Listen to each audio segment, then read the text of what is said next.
Back. So நம்மளோட big பாஸ்லேருந்து ஒரு அதிரடியான தகவல் என்ன அப்படின்னு பார்த்தீங்கன்னா, பிக் பாஸில் மிட் வீக் எவிக்ஷன் அப்படின்ற ஒரு விஷயம் வந்து நடக்கப்பட்டிருக்கு அப்படின்ற மாதிரி சொல்ல வந்திருக்காங்க.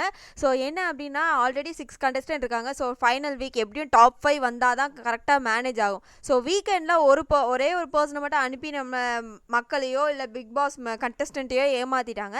ஸோ இப்போ என்னென்னா, பேலன்ஸ் ஒரு மெம்பரை அனுப்பி ஆகணும் அப்படின்றக்காக இந்த மிட் வீக் எவிக்ஷன் அப்படின்ற ஒரு விஷயங்கள் வைக்கப்பட்டிருக்கு.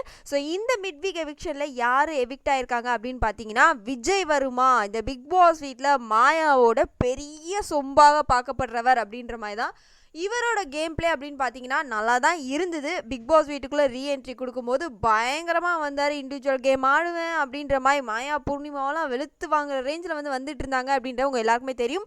அதே நேரம் மாயாவையும் பூர்ணிமாவையும் எப்படி ஒரு இன்டைரக்ட் மைண்ட் கேம் ஆடணும் அப்படின்ற ஒரு விஷயங்களுமே நம்ம எல்லாருமே பார்த்துட்டு தான் இருந்தோன்றது உங்கள் எல்லாருக்குமே தெரியும்னு நினைக்கிறேன். ஸோ இப்போ என்ன அப்படின்னா, விஜயவர்மா மிட்வி எவிக்ஷனில் வெளியேறியிருக்காங்க அப்படின்ற மாதிரியான தகவல்கள் வெளியே வந்திருக்கு.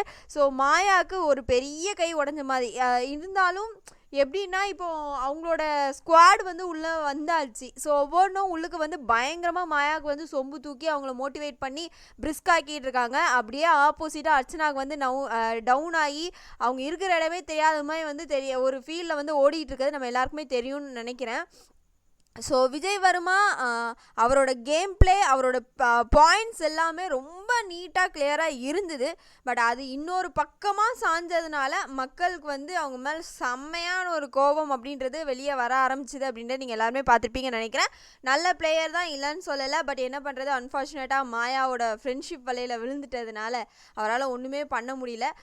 2 or 3 டேஸாகவே நீங்கள் பார்த்துருப்பீங்க, ஃபுல்லாக அர்ச்சனா வச்சு செஞ்சிட்ருக்காரு. வேணும்னே அவங்கள ட்ரிகர் பண்ணுறது, இந்த மாதிரியே நிறைய விஷயங்கள் பண்ணுறதும் நீங்கள் எல்லாருமே பார்த்துட்டு தான் இருப்பீங்கன்னு நினைக்கிறேன். ஸோ ஒரு வழியாக டாட்டா பாய் பாய் கொடுத்து அனுப்பியாச்சு அப்படின்ற ஒரு விஷயங்கள் தான். ஸோ விஜய் வர்மாவோட எவிக்ஷன் பற்றி நீங்கள் என்ன நினைக்கிறீங்க அப்படின்றத மறக்காமல் கமெண்ட் பாக்ஸில் தெரிவிச்சிருங்க மக்களே.